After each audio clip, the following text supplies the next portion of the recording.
Assalamualaikum warahmatullahi wabarakatuh. Saya jurnalis Republika Indira Rizkisari. Hari ini saya sudah bersama dengan Mbak Asma Nur Afifah. Mbak Asma ini adalah manajer riset kedai kopi. Aduh, ngobrol apa nih ya gue sama kedai kopi. Nah, kedai kopi ini ternyata nggak cuman menggelar riset atau survei tentang politik aja loh, guys. Hari ini kita membahas soal pola konsumsi skincare dan kosmetik di Indonesia. Nah, penasaran ya? Aku sih penasaran. Kita dengar dulu paparan dari Mbak Asma ya, Mbak ya. Silakan, Mbak. Thank you Mbak Kiki. Jadi memang kedai kopi di 2024 sengaja gitu ya Mbak mengadakan survei soal skincare dan tadi kosmetik gitu. Khusus tapi targetnya memang pengguna skincare dan kosmetik. Jadi kriteria kita paling tidak dia menggunakan skincare atau kosmetik setiap hari lah gitu ya. Ada produk yang digunakan apapun itu. Jadi memang responden itu banyaknya perempuan, tapi ada 10% laki-laki, hampir 10% laki-laki. Usianya juga didominasi usia milenial gitu ya, 27 sampai 41 tahun. Nah, dari segi ekonomi karena memang segmented ke pengguna gitu, banyaknya memang menengah ke bawah, 90%, 80% ke arah situ.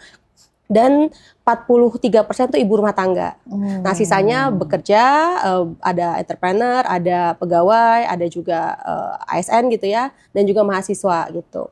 Dan terbukti juga karena memang kita nyarinya fokus ke pengguna skincare, dari segi pengeluaran, pola pengeluaran, bagi mereka skincare itu pengeluaran kedua yang mereka habiskan secara rutin tiap bulan. Oh, pengeluaran kedua ya, Mbak ya? Iya, kedua. Yang pertama pasti kan bahan bakar makanan ya gitu ya, bahan bakar pokok gitu. Baru skincare yang kedua. Cukup banyak 80% klaimnya itu yang kedua gitu, yang mereka habiskan tiap bulan. Berarti kalau boleh saya potong Mbak, berarti perempuan Indonesia di survei itu 27 tahun sampai 40 tahun ke atas itu setelah makan skincare ya Mbak? Iya, setelah makan mungkin cuci muka gitu ya Mbak ya, pakai sunscreen gitu ya, gitu setelah makan gitu. Nah, memang kita juga cek lagi persepsi mereka terhadap kebutuhan skincare itu gimana sih, seberapa dalam gitu ya. 49% itu bilang bahwa skincare itu kebutuhan sekunder. Jadi memang setelah terpenuhi mungkin sandang pangan papan, baru mereka harus beli skincare gitu ya. Nah, memang kalau kan kita bahas dua produk yang berbeda, skincare dan make up atau kosmetik. 90% itu menggunakan skincare.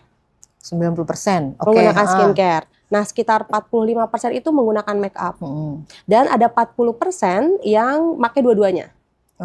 Gitu. Jadi memang lebih banyak klaim orang-orang yang pakai skincare dibanding make up, tapi ada 40% yang menggunakan keduanya. Gitu. Ini setiap hari ya Mbak ya berarti ya? Setiap hari. Dan mereka rata-rata menyisihkan sekitar 250 sampai 500 ribu sebulan. Bayangin itu baru satu orang ya.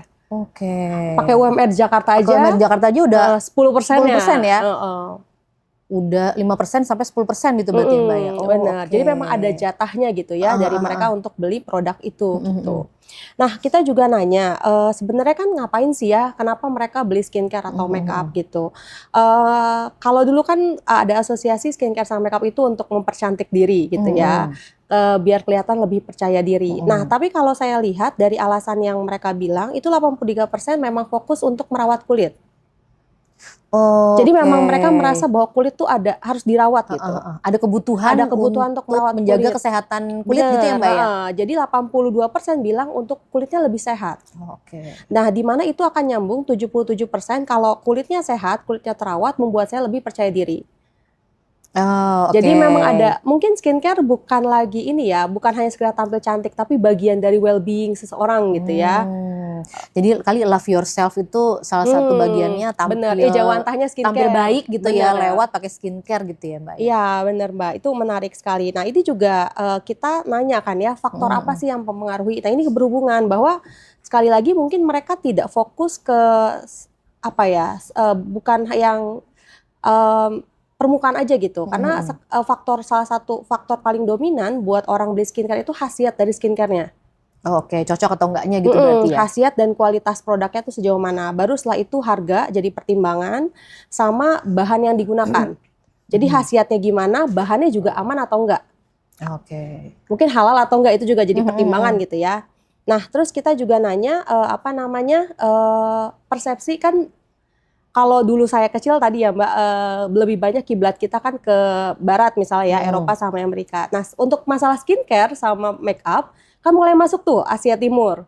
Jepang dan Korea tuh juga saya rasa 10 tahun belakangan ini cukup kencang gitu ya. Nah, makanya kita tanyakan juga gitu persepsi mereka terhadap brand lokal dan brand luar.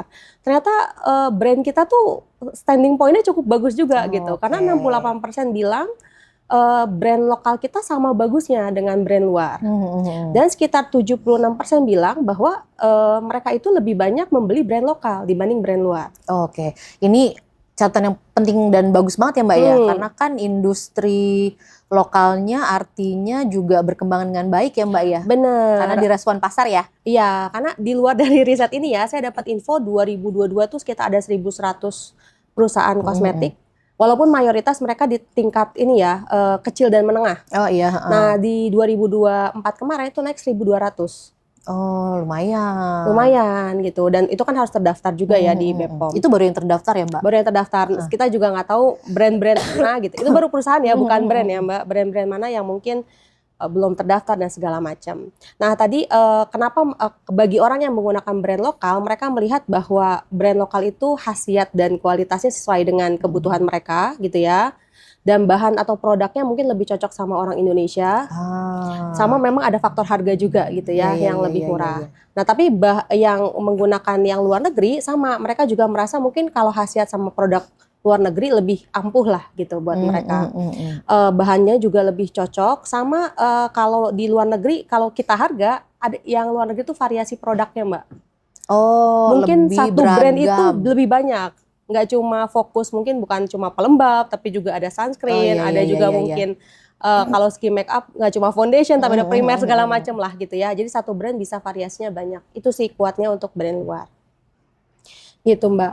Nah, untuk segi skincare kita juga nemuin produk yang paling baik itu facial wash. Abis itu sunscreen. Jadi memang kalau kita dua lihat itu ya Mbak, masih dua ya? itu masih masif. Sama ada hand body lotion atau serum gitu ya.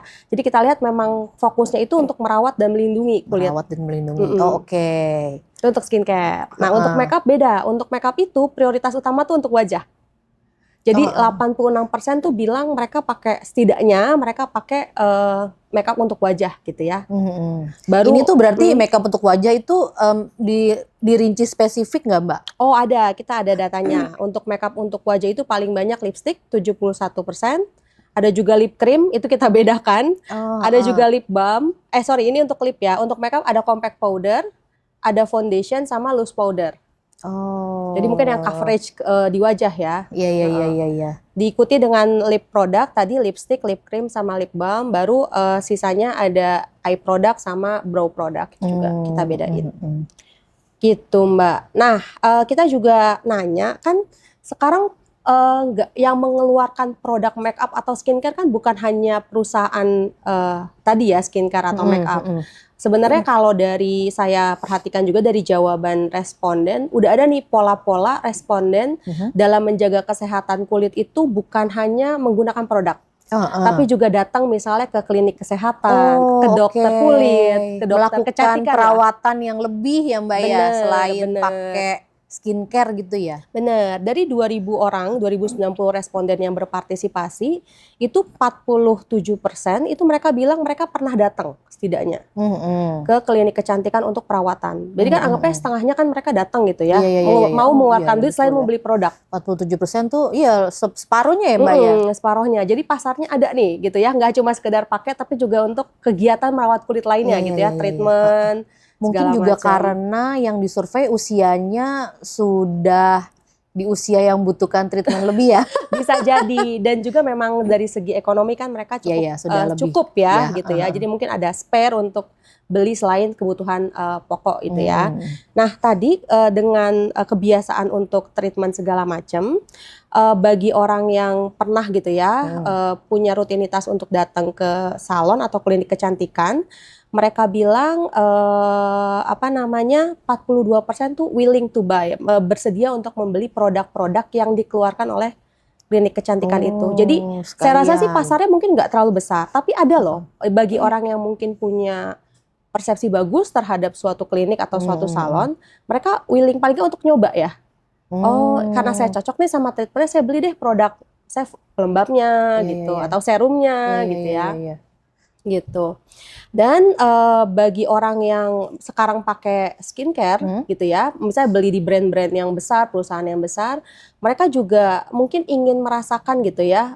Ada 45% yang bilang, oh saya juga pengen kok datang ke salon atau klinik kecantikan yang dikeluarkan atau dikelola oleh brand-brand yang saya percayai gitu. Terlepas dari apakah mereka punya mungkin lisensi soal soal klinik itu atau enggak gitu ya. Jadi memang bisnis skincare sama make up tuh menurut saya cukup bisnis yang serius gitu ya. Jadi dan penggunanya juga punya intensi yang tinggi untuk nyoba gitu. Apalagi untuk trial cocok atau enggak kan nanti gitu ya. Gitu Mbak. Nah, terakhir yang kami fokuskan juga mungkin akses untuk membelinya gitu ya. Oh, tempat belanjanya. Tempat belanjanya, benar. Kan sekarang paling nggak ada 2 besar ya, online sama offline kan. Memang kalau ditanya, mereka paling banyak beli secara online. Gitu ya, kalau saya boleh lihat datanya 72,2 paling sering tuh belinya di online. Jelas karena mungkin e-commerce segala macam itu diskonnya besar. Iya betul itu Mbak. Ya, terus penting juga itu buat perempuan kan. Penting ya kurang 2.000 aja meters gitu ya Mbak ya. Betul, Mbak. Puas banget gitu kan. Apalagi kalau kita udah banding-banding sama yang offline gitu kan. Iya. Nah terus juga mungkin praktis ya. Karena tadi saya nggak perlu kemana-mana, saya tinggal milih, yang penting saya tahu mau beli apa, nyampe di rumah. Dan mereka juga ngelihat reviewnya ternyata. Oh, jadi review ini juga sesuatu yang bagi perempuan tuh penting ya Mbak? Penting, jadi mereka baca dulu reviewnya mana. Jadi mungkin banyak responden yang juga nggak sekedar latah gitu ya, latah iya, tapi mereka juga akan mempertimbangkan review-review yang ditinggalkan gitu. Nah, tapi bukan berarti offline itu ditinggalkan gitu ya. Menurut saya pasar offline ada, karena kami juga nanya apakah responden pernah nggak sih beli skincare atau make up dengan metode omnichannel. Jadi nggak cuma satu mengandalkan offline atau online, tapi kombinasi dua-duanya.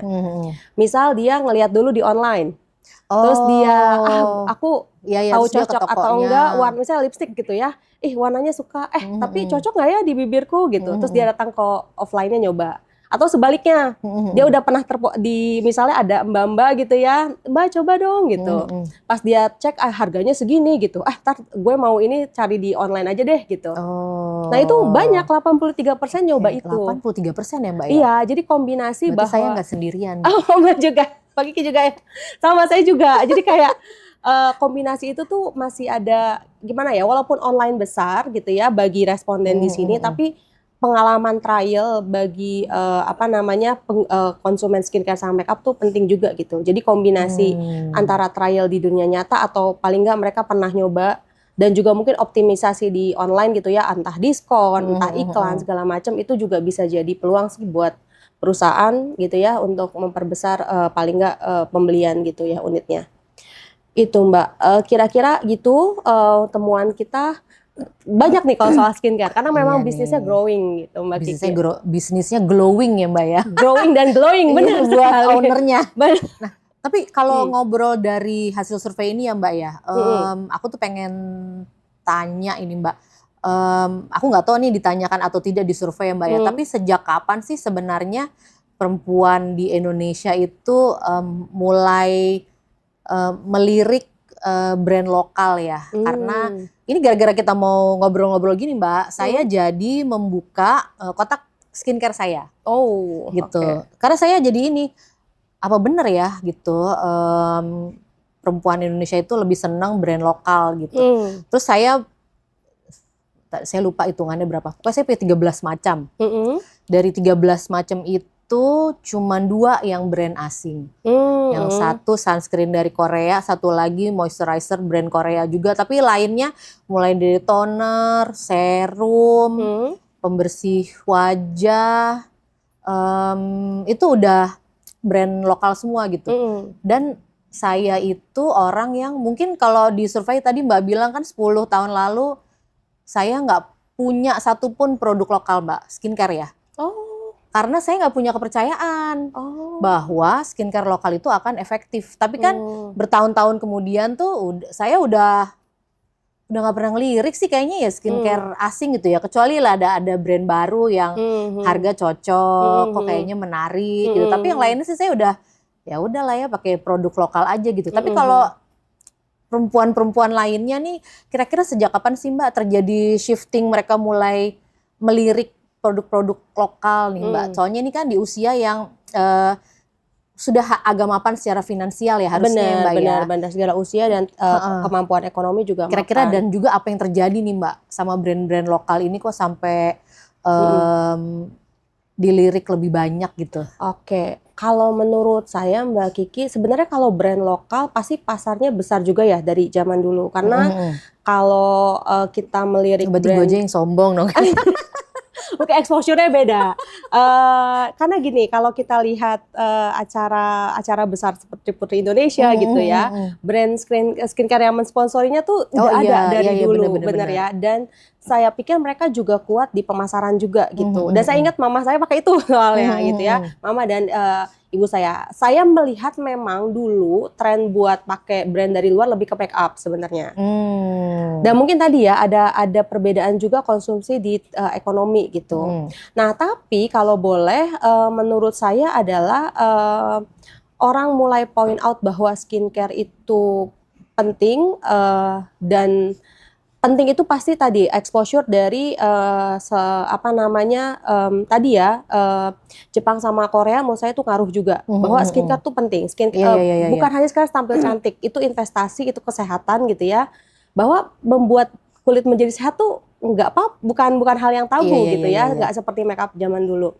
Nah tapi brand yang mungkin mempertimbangkan kualitas seperti halal gitu, produk yang cocok di Indonesia, nah itu orang tuh mulai kayak oh iya ya kita orang Indonesia, mungkin ada beberapa produk tumbuhan kita gitu ya, atau sumber daya alam kita yang lebih cocok sama kita, dan mungkin juga konsep bahwa itu aman di kulit, boleh secara agama, itu juga memperkuat mungkin standing point dari brand-brand di Indonesia gitu. Emang tidak dari survei, tapi itu observasi saya sebagai orang yang maksudnya ibu saya pakai skincare gitu. Saya juga dari kecil sampai pakai skincare. Nah itu baru tumbuh. Nah dulu kan mungkin juga segmented ya, yang punya kan perusahaan besar aja gitu yang modal.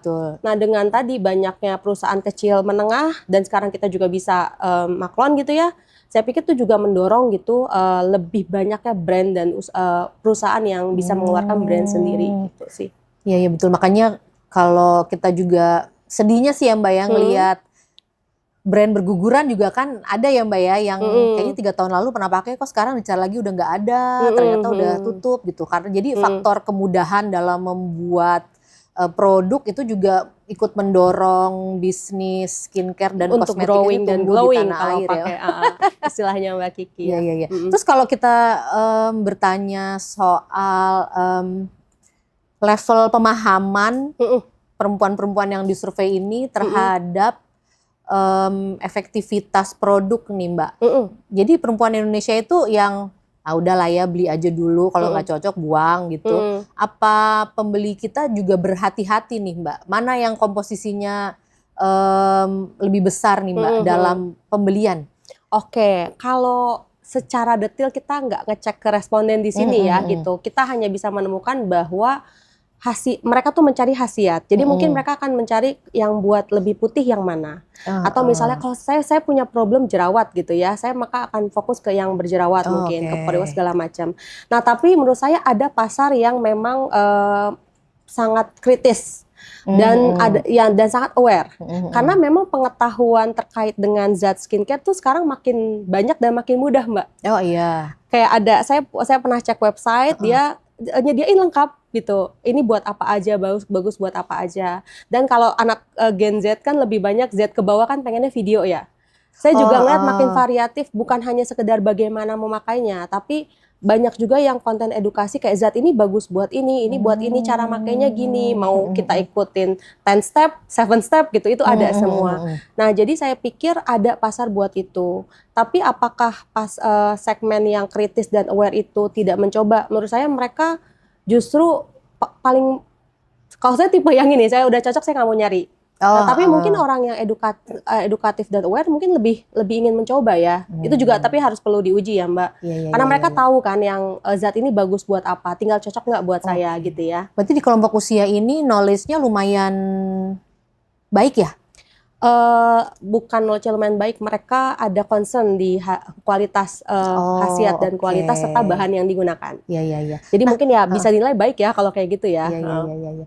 Nah kalau cara ini ditanya juga nggak Mbak?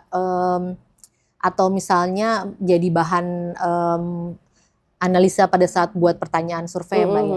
Cara brand memarket dirinya itu sampai nyampe ke pembeli gitu ya? Ini nggak sih Mbak, ngaruh nggak sih Mbak dalam pembelian juga nih? Sebenarnya pertanyaannya nggak sampai sejauh itu gitu ya, tapi saya pikir itu juga ngaruh. Mau nggak mau ya, karena kan ada brand yang kuat mungkin dengan tadi sertifikat halal gitu ya. Ada brand yang kuat mungkin khasiatnya cepat gitu ya. Ada brand yang kuat dengan ini produknya baru terus nih gitu. Atau ada brand yang terkait dengan influencer tertentu. Iya. Ya, jadi saya pikir sih ada ngaruhnya itu, tergantung memang tadi balik lagi bahwa kalau dari masukan kami ke banyak brand atau perusahaan ini adalah pentingin kepada kualitas sama khasiat, mereka juga ada concern terkait bahan. Nah, harganya juga kalau bisa value for money gitu. Jadi khasiatnya ini harganya juga pas gitu ya. Nggak terlalu murah, nggak mahal. Karena tadi pasarnya kalau udah willing mereka tetap mau beli. Pasti akan dibeli ya Mbak ya. Nah, menarik banget ya Mbak ya. Kalau saya tuh salah satu yang nyangkut juga kalau FYP terus. Oh iya benar. Lama-lama kan kita kayak ini nih dimasuki ke alam pikiran ya, nyoba nggak lo, kayak gitu. Tapi itu memang trik marketing ya Mbak. Jadi intinya kalau boleh disimpulkan nih, kebutuhan perempuan di Indonesia di rentang usia 27 sampai 40 tahun itu tuh akan skincare dan kosmetik lumayan tinggi ya Mbak ya. Lumayan tinggi. Karena dan di bawahnya juga ya Mbak ya. Jadi mereka tuh ibarat kata mungkin gitu ya, ini mungkin ya Mbak ya. Ya udahlah makan warteg asal gue bisa beli serum terbarunya brand A gitu misalnya. Bisa jadi yang gitu. Diincer-incer nih, yang katanya rame sama influencer gitu ya Mbak ya. Kalau mereka merasa khasiatnya memang yang mereka cari, saya pikir makan di warteg bisa diusahakan gitu ya, sangat bisa diusahakan. Ini gitu. termasuk perawatan di klinik juga kayak gitu ya Mbak ya? Ya, walaupun memang kalau secara persentase lebih rendah ya, karena kan hanya setengahnya, tapi kan setengahnya dari 2090 kan juga banyak ya. Gitu.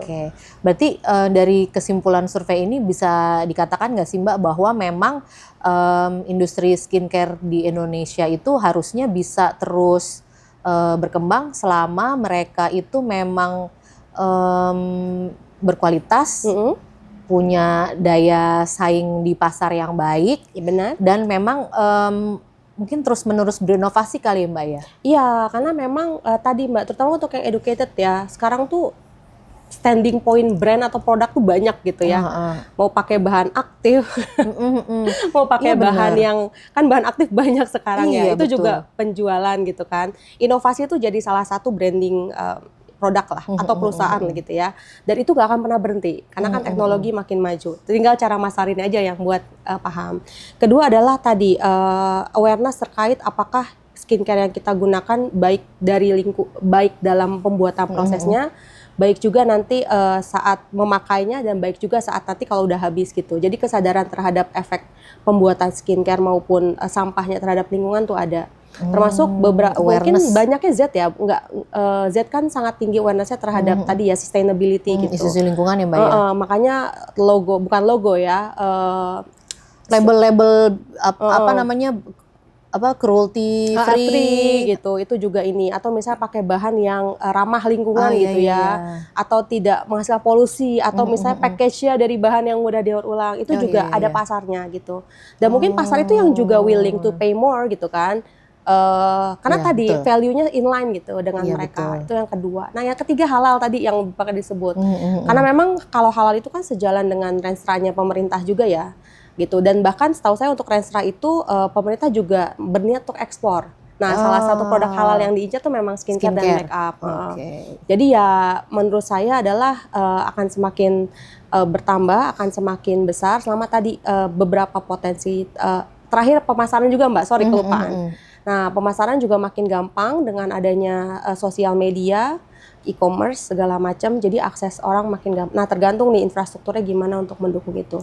Jadi sih insya Allah sih masih akan sangat sehat Masih, ya oke, dan aduh. tambah glowing tahun ini dan tahun Iya, seterusnya. iya, iya, iya, Proyeksinya iya. begitu sih. Oke, terima kasih banyak Mbak Thank you ngobrol-ngobrolnya. juga Ini Mbak very Vicky. insightful, bermanfaat mungkin kalau brand owners pada nonton ya. Jadi bisa dapet feedback juga nih. Kalau mau bikin produk yang oke tuh kayak apa sih gitu. Terima kasih banyak Thank you Mbak Mbak. Kiki ngobrolnya. Next time topik lain ya Mbak ya. Yes, ditunggu loh Mbak gitu. Nah, Sobat Republika, terima kasih banyak sudah menyimak obrolan kali ini bersama Mbak Asma. Nanti kita bersama-sama menuju masyarakat Indonesia yang makin glowing. Thank you. Assalamualaikum warahmatullahi wabarakatuh.